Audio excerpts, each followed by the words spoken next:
The gentle hum of the airplane engines filled the cabin as passengers settled into their seats for the 6-hour flight from Chicago to Los Angeles. It was just another busy day at work for flight attendant Chen, who had been flying these friendly skies for over 15 years. She loved her job, the feeling of helping people, the excitement of travel, and most importantly, the ability to make a difference in someone's day, even if in the smallest way. As she moved through the cabin helping passengers stow their bags and checking seatbelts, something caught her attention. It wasn't anything obvious at first, just a feeling, the kind that comes from years of observing people and learning to trust your instincts. In seat 23C sat a teenage girl, probably around 16, wearing a plain gray hoodie that seemed a size too big for her small frame. Her long dark hair partially covered her face, but Chen could see she was staring straight ahead, her shoulders tense. The girl wasn't alone. Beside her sat a well-dressed man in his 40s, his expensive watch glinting under the cabin lights as he typed rapidly on his phone. What struck Chen as odd was how he positioned himself, slightly turned toward the girl, like a guard. When an elderly passenger asked the teen to pass a magazine that had fallen near her feet, the man quickly reached down instead, answering, "She's not feeling well today." Chen had seen all types of travelers over the years, families heading to Disneyland, business people buried in their laptops, couples embarking on honeymoons. But something about this pair didn't fit any of the usual patterns. The girl had no carry-on bag, no phone, no book, nothing to keep herself occupied during the long flight. Meanwhile, the man had 3 bags stuffed into the overhead compartment. During the pre-flight safety demonstration, Chen noticed how the girl's eyes followed her movements intently, almost desperately, while most passengers were absorbed in their phones or magazines. There was something in those eyes, a silent plea that made Chen's heart race a little faster. As more passengers boarded and the cabin grew crowded with the usual pre-flight bustle, Chen kept finding reasons to walk past row 23. Each time, she noticed something new. How the girl's hands trembled slightly when the man handed her a customs form to fill out. How she hesitated before writing, looking at him first as if for permission. How she flinched when he reached over to take the form back. Other passengers were chatting, laughing, complaining about the Wi-Fi, all the normal sounds of a routine flight. But in row 23, there was only silence. The kind of silence that screams louder than words. Chen remembered her recent training session on recognizing signs of human trafficking. "Trust your gut," the instructor had said. Sometimes the smallest details tell the biggest stories. Right now, every detail she observed was setting off alarm bells in her mind. She knew she needed to be careful. If her suspicions were correct, any obvious attention could make the situation worse. As she helped a mother settle her crying baby a few rows ahead, Chen's mind was already working through the safety protocols they had practiced. She would need to alert the rest of the crew, but first, she needed to watch and gather more information. The cabin lights dimmed as the plane prepared for takeoff.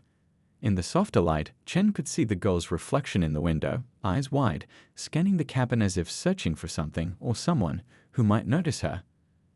Their eyes met briefly in the reflection, and in that moment, Chen made a silent promise. She would keep watching. She would find a way to help. Little did she know that in the next few hours, that promise would lead to one of the most intense situations of her career, all starting with a simple hand signal that would change everything. The drink service cart squeaked softly as flight attendant Chen pushed it down the narrow aisle. The flight had reached its cruising altitude, and the cabin had settled into that peaceful lull that usually comes about an hour into a long journey. Most passengers were either dozing or absorbed in their entertainment, but Chen's attention remained fixed on row 23.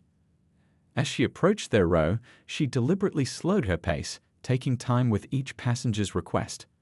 "Orange juice?" she asked a businessman. "Ice with that." Every small delay gave her more time to observe. The man in 23D was watching a movie on his tablet, his expensive collar unbuttoned now, looking for all the world like any other business traveler. But it was what happened next that made Chen's heart skip a beat. As she reached their row, the girl lifted her hand slightly as if to request a drink. But instead of pointing or speaking, she made a gesture that caught Chen's trained eye. It was subtle, almost unnoticeable to anyone who hadn't been watching carefully. The girl's thumb tucked into her palm, her fingers closing over it in a quick, deliberate motion. Chen's mind flashed back to last month's crew training session. The instructor had shown them videos that had gone viral on social media, a simple hand signal created as a silent way to ask for help. It had started during the lockdowns when domestic violence cases had spiked and people needed a way to signal distress during video calls without alerting their abusers.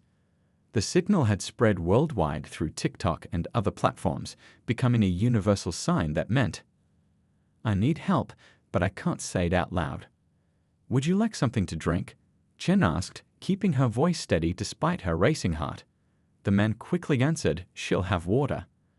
The girl's hand remained in her lap, but Chen could see her fingers still formed that telling shape, thumb tucked in, fingers wrapped over, a silent scream for help. Chen handed them their drinks with a practiced smile, but her mind was working overtime. She remembered how the training had emphasized the importance of these moments. "Sometimes you only get one chance," the instructor had said. "One signal, one cry for help. Don't miss it." As she continued down the aisle, Chen noticed how the girl's eyes followed her movement, making the gesture again when the man looked down at his tablet. It wasn't random. It wasn't a nervous tick. It was deliberate, practiced even, as if she had learned it specifically for a moment like this. The memories of recent news stories flooded Chen's mind. Just last week, she had read about a teenager saved from trafficking because she had remembered this signal from social media. The girl had used it at a gas station, and an alert cashier had recognized it. Now, at 35,000 feet in the air, another young girl was using the same silent call for help. Chen reached the galley at the back of the plane, her hands slightly shaking as she restocked her cart. She knew what she had seen. The signal, combined with all the other red flags she had noticed, painted a clear but terrifying picture. But she also knew that one wrong move could make things worse. If the men realized they had recognized the signal, she took a deep breath, steadying herself. Years of handling in-flight emergencies had taught her to stay calm under pressure. This wasn't the kind of emergency they covered in basic training, but the principle was the same. Stay composed, follow protocols, keep passengers safe. As she glanced back down the aisle, she could see the girl's reflection in the window. Their eyes met again in the glass, and this time, Chen gave a tiny, almost imperceptible nod. She had seen the signal. She understood. Now she needed to set in motion the careful steps that would lead to this girl's rescue without alerting the man or causing panic among other passengers. The next few hours would require all her training, experience, and courage. But first, she needed to alert the rest of the crew. Something she had learned long ago came back to her. In situations like these, you're never alone. Help was available. They just needed to be smart about how they got it. Inside the cramped galley at the back of the plane, flight attendant Chen's hands moved swiftly as she prepared coffee, but her mind was racing faster than her movements. She needed to alert her crew without drawing attention. Years of experience had taught her that in situations like these, timing was everything. She caught her colleague's eye, an experienced flight attendant who had been flying even longer than she had. "Could you help me with the coffee service?" Chen asked casually, loud enough for nearby passengers to hear. As her colleague stepped into the galley, Chen lowered her voice to barely above a whisper. "Row 23. The girl used the distress signal. Something's wrong."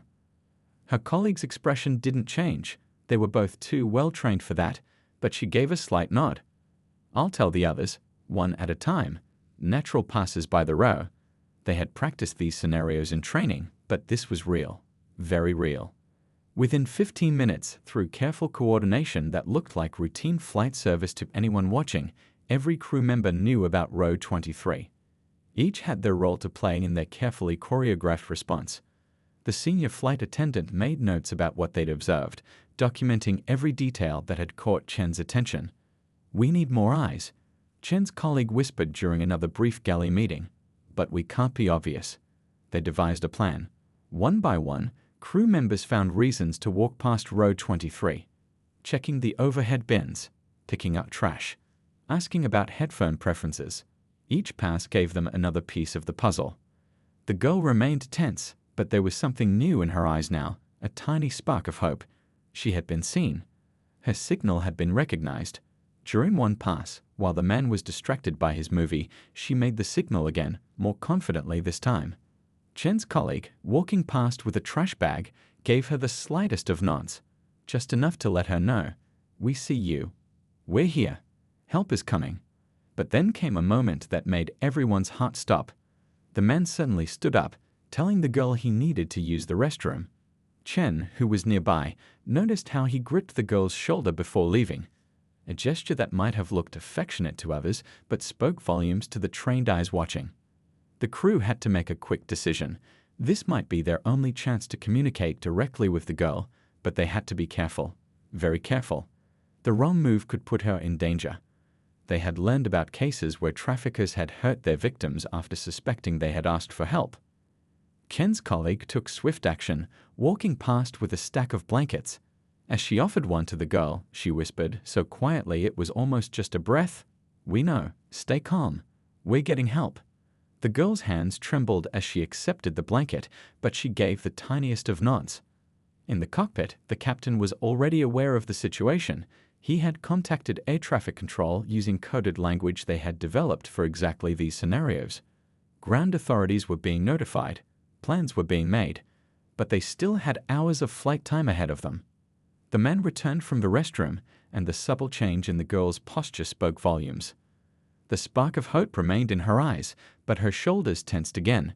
Chen watched as she pulled the blanket closer around herself, like armor. The crew continued their careful dance of observation and coordination. Every movement had to look routine. Every interaction had to appear normal. They had procedures for medical emergencies, for unruly passengers, for technical problems. But this situation required something different, a delicate balance of vigilance and discretion. In the galley, Chen took a moment to steady herself. The weight of responsibility felt heavy on her shoulders. One wrong move could shatter everything. But then she remembered something from their training. You might be someone's only chance for help, their only hope for escape. That thought strengthened her resolve. The next few hours would require all their skill and patience. They had to keep the situation contained, keep the girl safe, and somehow keep up the appearance of a routine flight. As Chen picked up her coffee pot again, she silently thanked whoever had created that hand signal, whoever had shared it on social media, whoever had made sure flight crews learned to recognize it. Sometimes the smallest gestures could lead to the biggest rescues. But first, they had to get through the next few hours without raising any suspicion. The real challenge was just beginning. The sun had begun to set outside the airplane windows, casting long shadows through the cabin. Flight attendant Chen watched as the lighting changed, making mental notes of everything she observed. Like pieces of a puzzle, each detail they gathered painted a clearer picture of what was happening in row 23. During the meal service, the crew had carefully noted how the man ordered for both of them without consulting the girl. "Chicken for me, and she'll have the pasta," he had said, not even glancing at her. When Chen placed the meals on their trays, she noticed the girl's hands were shaking so much she could barely hold her fork. The most telling moment came when Chen's colleague announced they would be distributing arrival cards. As she handed them out, she paid special attention to row 23. The man quickly grabbed both forms, filling out the girl's information himself. Chen, walking past with her cart, caught a glimpse of what he wrote. The girl's last name was different from his, yet he had listed their relationship as uncle and niece, another red flag to add to their growing list. Something's not adding up, Chen whispered to her colleague during a brief meeting in the galley. They compared notes, keeping their voices low. Earlier, when asked about their travel plans, the man had said they were heading to Los Angeles for a family reunion. But just minutes ago, he told another crew member they were going to a special school program. The stories didn't match. The girl had no phone, no bag, not even a jacket, just the oversized hoodie she wore. Meanwhile, the man's carry-on bags seemed stuffed full.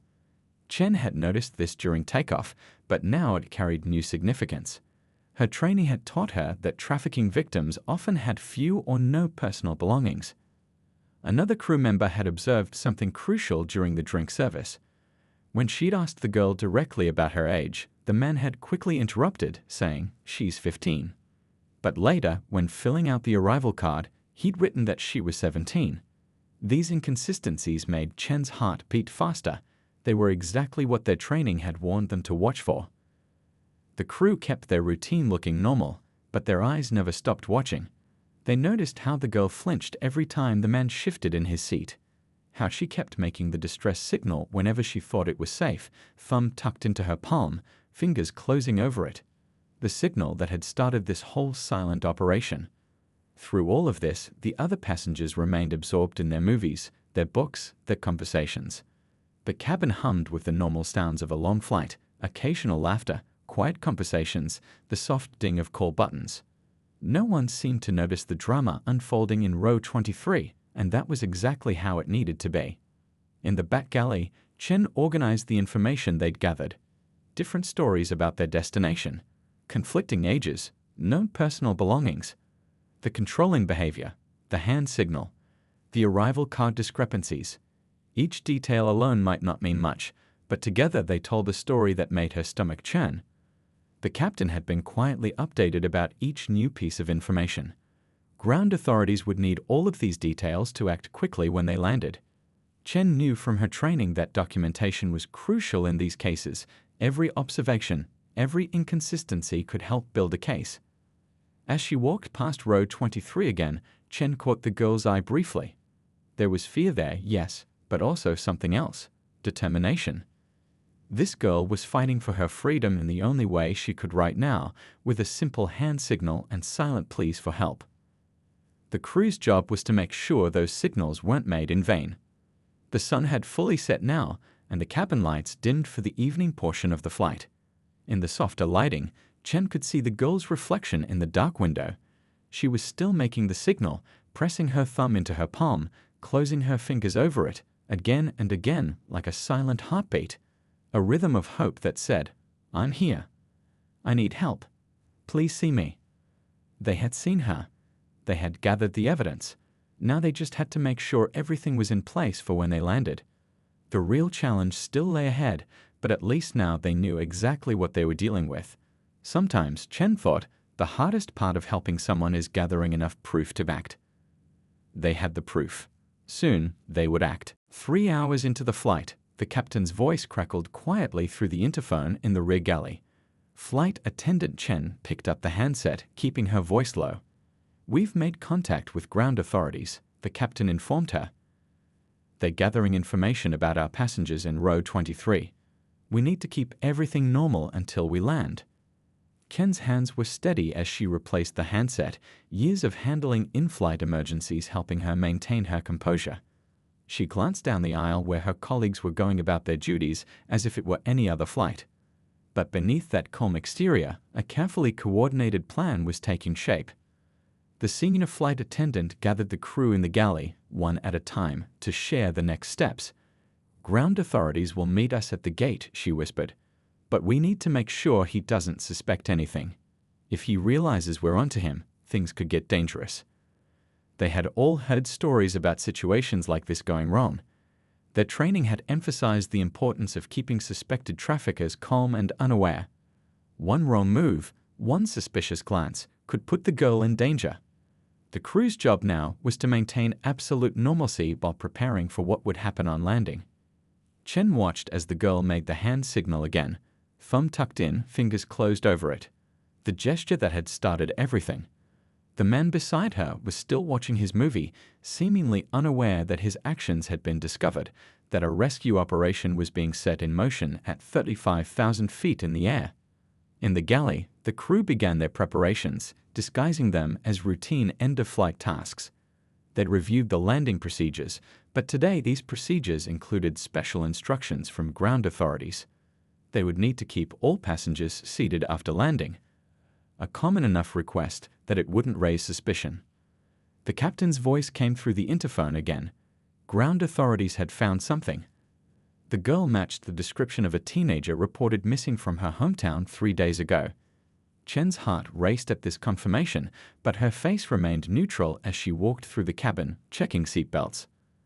2 hours until landing. The crew moved through their duties with practiced ease, but their minds were focused on what was to come. They had to time everything perfectly. Too much attention to row 23 could tip off the man. Too little attention might make the girl lose hope.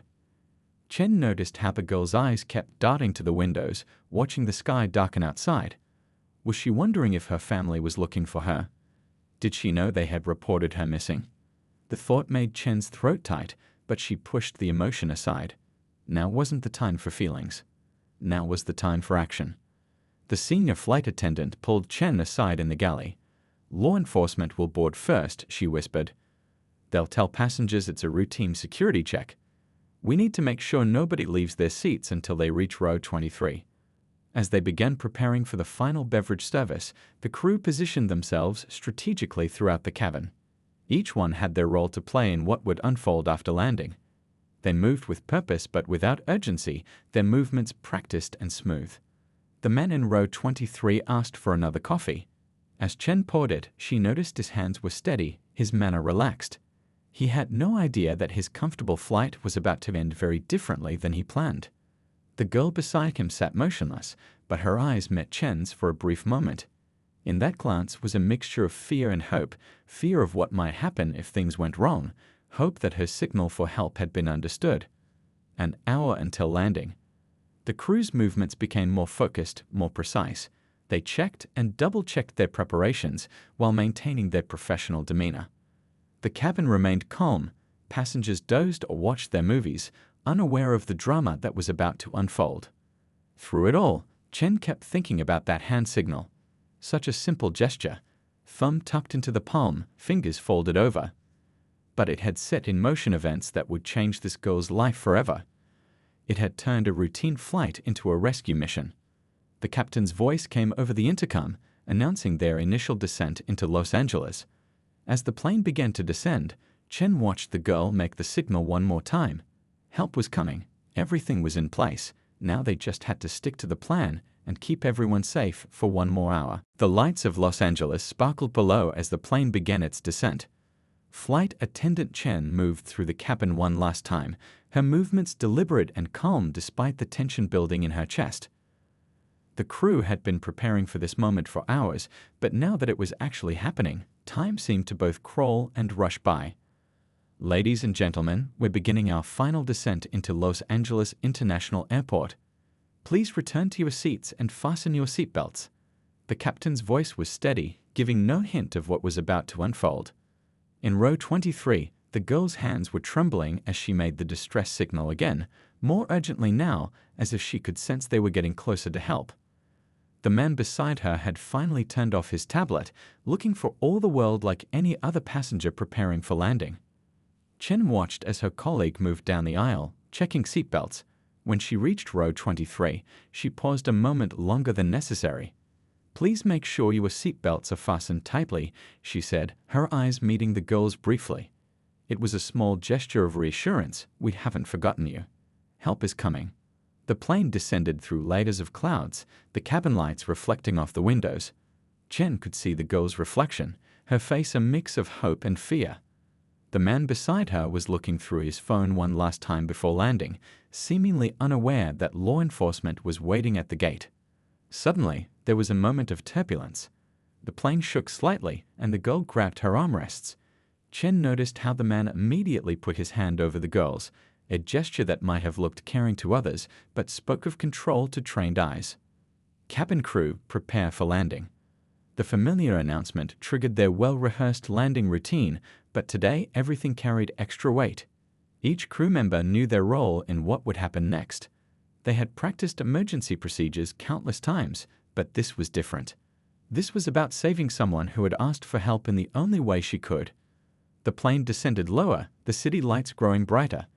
Chen could see other crew members positioning themselves strategically throughout the cabin. Everything had to look routine. They couldn't risk the man suspecting anything was different about this landing. Through the cabin windows, the runway lights were now visible, growing closer with each passing second. The girl in row 23 was sitting perfectly still, but her eyes were moving constantly, from the window to the aisle to the seats ahead, as if counting down the moments until she would be safe. The landing gear descended with a familiar thud that echoed through the cabin. Some passengers gripped their armrests, a normal reaction to landing. But the girl in row 23 gripped hers for a different reason. Her knuckles were white with tension. The plane's wheels touched down smoothly, and a few passengers applauded. A common reaction that helped maintain the illusion of a routine flight. Chen watched as the man in row 23 began gathering his things, just like other passengers. He had no idea that his plans were about to change dramatically. As they taxied to the gate, the captain's voice came over the intercom again. "Ladies and gentlemen, we've arrived in Los Angeles. However, we've been asked to remain seated until further notice. This is a routine procedure, and we appreciate your patience." Chen could see the confusion on some passengers' faces. Being asked to stay seated wasn't uncommon, but it usually didn't happen until they reached the gate. The girl in row 23 was staring straight ahead, her breathing quick and shallow. The man beside her had tensed slightly at the announcement, but he was trying to appear casual. The plane continued its slow taxi toward the gate. Through the windows, Chen could see the flashing lights of airport vehicles, more than usual for a routine arrival. Her heart was pounding, but her movements remained calm and professional as she walked through the cabin one last time. The girl made the hand signal once more, perhaps her last time. Soon, that simple gesture would transform from a cry for help into the key that led to her rescue. Chen gave her the slightest of nods as she passed. Just a few more minutes now. As the plane approached its final parking position, Chen thought about how this flight had started so normally. None of them had known, stepping aboard hours ago, that they would become part of a rescue operation. But that's how these things often happened. Ordinary days turning extraordinary because someone noticed a signal and decided to act. The plane had finally come to a complete stop at the gate. Flight attendant Chen stood near the front galley, her heart beating rapidly beneath her professional smile. The cabin was quiet except for the soft hum of the aircraft's systems and the rustling of passengers gathering their belongings, though they'd been asked to stay seated. "Ladies and gentlemen, we've been advised that security personnel will be boarding for a routine check. Please remain in your seats until this process is complete. We appreciate your patience and understanding." The captain's voice was calm and reassuring, giving no hint of the real situation about to unfold. Through the small windows, the flashing lights of police vehicles were now visible. Chen watched as several uniformed officers approached the jet bridge. Her colleagues had positioned themselves strategically throughout the cabin, one near row 23, others blocking the aisles in both directions. Everything was in place. The girl in row 23 was trembling visibly now, but she kept her eyes forward. The man beside her had straightened in his seat, his casual demeanor from earlier replaced by a subtle tension. He was still trying to appear calm, but Chen could see his fingers drumming nervously on the armrest. The sound of the aircraft door opening seemed unusually loud in the quiet cabin. Several police officers boarded, their movements precise but unhurried. They wore plain police uniforms, nothing tactical or alarming that might cause panic among the other passengers. This was exactly what the crew had hoped for: professional, calm, and controlled. "Good evening, everyone," one officer announced clearly. "We're conducting a routine security check. Please remain seated and have your identification ready." It was a simple but effective way to keep everyone calm while they moved through the cabin. Chen watched as the officers moved purposefully down the aisle. Some passengers looked mildly annoyed at the delay, others curious, but most simply waited patiently. No one seemed to realize they were witnessing a carefully planned rescue operation. The girl's breathing quickened as the officers approached row 23. Her hand moved one last time, forming that now familiar signal, thumb tucked in, fingers closed over it. The same gesture that had set this whole operation in motion hours ago. Everything happened quickly then, but without any chaos or drama. Two officers stopped at row 23. "Sir, would you please come with us?" Their voices were professional, matter-of-fact. The man started to protest, but the officers were firm. "Ma'am," another officer addressed the girl gently, "please come with us as well." The other passengers watched with mild interest as the man was escorted off the plane first, followed by two officers. The girl was guided out separately, surrounded by caring female officers who had been specifically brought for this purpose. Chen caught a glimpse of the girl's face as she passed. There were tears in her eyes, but also relief. Deep, profound relief. Only after they had left did Chen realize she'd been holding her breath. Around her, passengers were starting to murmur, wondering what had happened. But they would never know the full story. They hadn't seen the silent signals, the careful planning, the coordinated effort that had gone into this moment. The captain's voice came over the intercom one final time. "Ladies and gentlemen, Thank you for your patience. You're now free to gather your belongings and depart the aircraft. Have a wonderful evening." As passengers began to file out, Chen overheard snippets of conversation, curious speculation about what had happened, but nothing close to the truth. That was exactly how it should be. The girl's privacy and dignity had been protected throughout the entire operation. Later, in the crew room, Chen learned the full story. The girl had indeed been reported missing 3 days ago. Her family was already on their way to Los Angeles. She would be safe now, all because she had remembered a simple hand signal she'd seen on social media, and because a flight crew had been trained to recognize it. Chen thought about how many times she'd flown this route, how many faces she'd seen come and go. Today had been different. Today, a simple gesture had changed everything. As she gathered her things to head home, she found herself practicing the signal one more time, thumb tucked into her palm, fingers folded over. Such a small movement that could make such a huge difference. That evening, watching the sunset over the airport, Chen realized something powerful. Sometimes the smallest actions, a hand signal, a careful observation, a moment of courage, could change someone's entire world. Today had proved that. And somewhere in Los Angeles, a young girl was safe because people had paid attention to her silent call for help.